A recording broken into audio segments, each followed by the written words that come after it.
Hello everyone. In this video, I will show you how to set up Big Blue button and recording option in your course. First, you need to go to your course and then from the setting menu, you need to click on turn editing option on.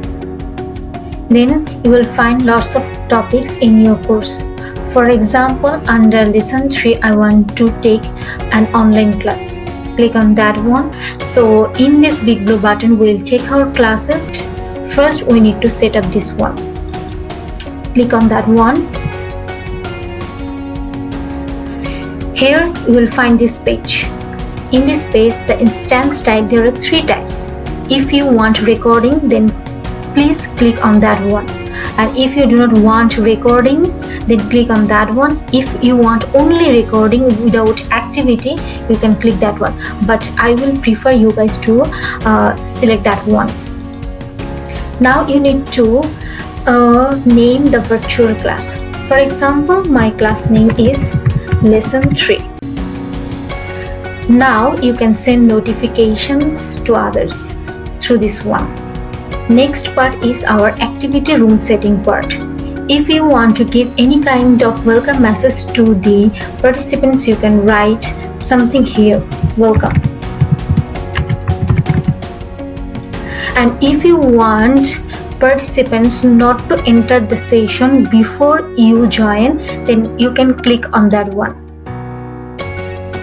And your session would be recorded if you want. If you do not want the session to be recorded, you can unclick that one, but I want my session to be recorded here, so I will click that one.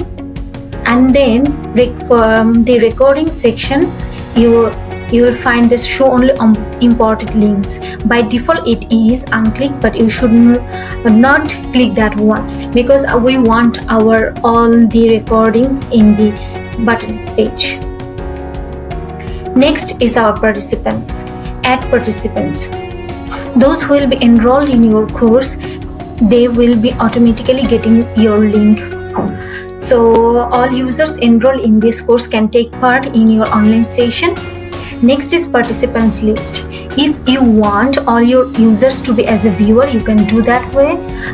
If you want all your users enrolled in this course can be moderator, you can do that way as well. But you should make it viewer because they will only view your course and you will be the moderator for this course.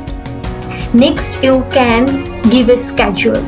So what is this schedule? So you can give a time frame. In this time frame, you can give the time when the session will be started and when the session will be ended. In the next part, you need not to do anything in this setting. So after that, you can save and return to your course.